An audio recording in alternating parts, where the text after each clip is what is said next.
खुलुमबाय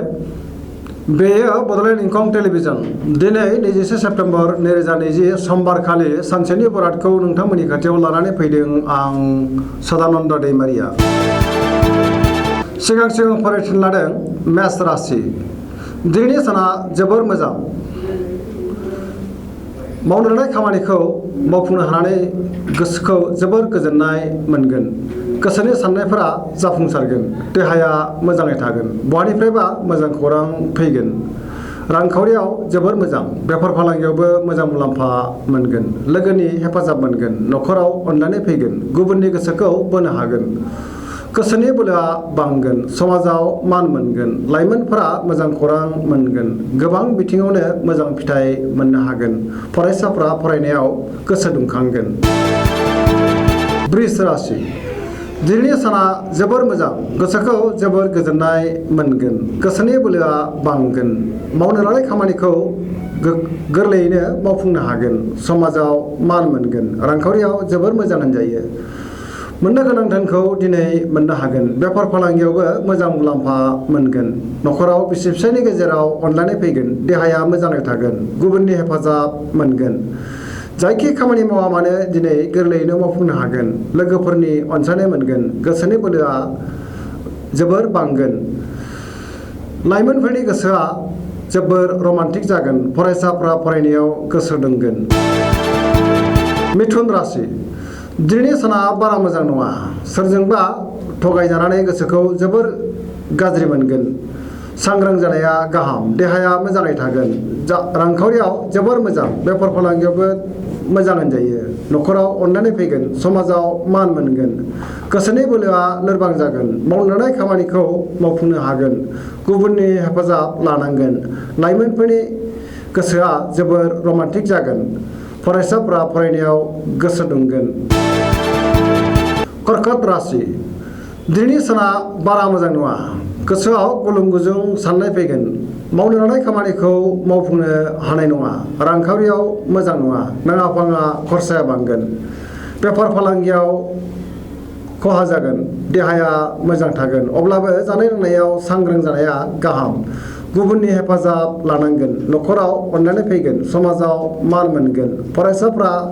मोजां फिथाइ मोनगोन जायखि खामानि मावा मानो हेंथा नुजाथिगोन लाइमोनफोरा गाज्रि खौरां मोननो हागौ सिंह राशि दिनैनि साना जोबोर मोजां गोसोआव जोबोर मोजां साननाय फैगोन मावनो लानाय खामानिखौ मावफुंनो हागोन सोरबा लोगोनिफ्राय मोजां खौरां मोननो हागौ रांखावरियाव जोबोर मोजां अब्लाबो नाङा फाङा खरसाया बांगोन बेफार फालांगियाव मोजां गोसोनि साननायखौ गुबुननो फोरमायनो हागोन न'खराव अननानै फैगोन समाजाव मान मोनगोन देहाया मोजाङै थागोन अब्लाबो जानाय लोंनायाव सांग्रां जानाया गाहाम कन्या राशि दिनैनि साना बारा मोजां नङा गोसोआव बेले बेजे साननाय फैगोन रांखावरियाव मोजां होनजायो नाथाय खरसाया बांगोन बेफार फालांगियाव मोजां देहाया मोजाङै थागोन अब्लाबो जानाय लोंनायाव सांग्रां जानाया गाहाम गोबां मुंदांखा सुबुंजों लोगो मोनलायगोन न'खराव अनलायनाय फैगोन गोबां खामानियाव मुखुब थागोन समाजाव मान मोनगोन गुबुननि गोसोखौ गोरलैयैनो बोनो हागोन सोरबा लोगोआ जेंनायाव खोख्लैनो नाजागोन सांग्रां जानाया गाहाम तुला राशि दिनैनि साना जोबोर मोजां गोसोनि बोलोआ बांगोन गोसोनि साननायफोरा जाफुंगोन मावनो लानाय खामानिखौ गोरलैयैनो मावफुंनो हागोन देहाया मोजाङै थागोन रांखावरियाव जोबोर मोजां मोननो गोनां धोनखौ दिनै मोननो हागोन जेनिबो आंखाल जानाय नङा न'खराव बिसि फिसायनि गेजेराव अननानै फैगोन समाजाव मान मोनगोन बेफार फालांगियाव मोजां मुलाम्फा मोनगोन गुबुननि गोसोखौ बोनो हागोन लोगोफोरनि हेफाजाब मोनगोन सेंग्रा सिख्लाफ्रा गोसोखौ जोबोर रमान्टिक मोनगोन फरायसाफ्रा फरायनायाव गोसो दुंगोन गोसोनि साननायफोरा जाफुंगोन वृश्चिक राशि दिनैनि साना बारा मोजां नङा गोसोआव गोनो गोथो साननाय फैगोन मावनो लानाय खामानिखौ थि समाव मावफुंनो हानाय नङा गोबां खामानियाव मुखुब थानांगोन गोसोनि साननाया देबारनांगोन गोसोनि बोलोआ बांगोन समाजाव मान मोनगोन न'खराव अननानै फैगोन रांखावरियाव मोजांद्राय नङा नाङा फाङा खरसाया बांगोन बेफार फालांगियाव मोजां होनजायो देहाया मोजाङै थागोन गुबुननि हेफाजाब मोनगोन फरायसाफोरा फरायनायाव गोसो दुंखांगोन लाइमोनफोरनि गोसोआ जोबोर रमान्टिक जागोन धनु राशि दिनैनि साना बारा मोजां नङा गोसोआव बेले बेजे साननाय फैगोन मावनो लानाय खामानिखौ थि समाव मावफुंनो हानाय नङा गोसोनि साननाया जाफुंनाय नङा रांखावरियाव मोजांद्राय नङा मोननो गोनां धोनखौ दिनै मोननो हानाय नङा बेफार फालांगियाव मोजां समाजाव मान मोनगोन देहाया मोजाङै थागोन अब्लाबो जानाय लोंनायाव सांग्रां जानाया गाहाम न'खराव अननाय फैगोन सोरबा लोगोनि हेफाजाब लानांगोन मकर राशि दिनैनि साना जोबोर मोजां गोसोनि साननाया जाफुंगोन मावनो लानाय खामानिखौ गोरलैयैनो मावफुंनो हागोन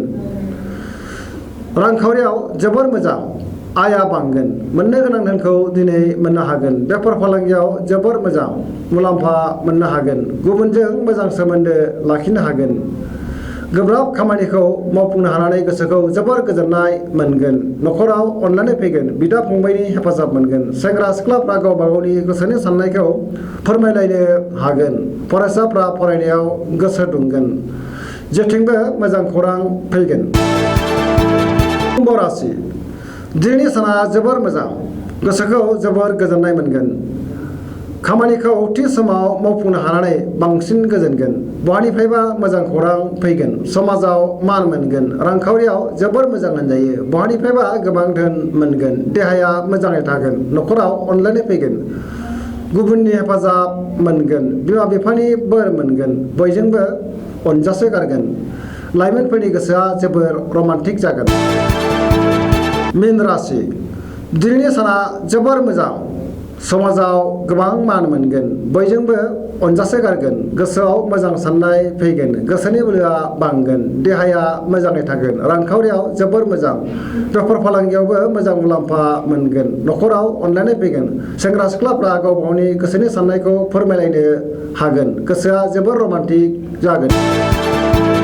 दिनैनि राशि फरायथिनाया एसेनोसै जोबनायाव बेखौनो खावलायो जाहाथे नोंथांमोना सानफ्रामबो जोंनि बे बड'लेण्ड इंखं टेलिभिजनखौ नायबाय थायो आरो साबस्क्राइब खालामो एसेनोसै गोजोन्थों।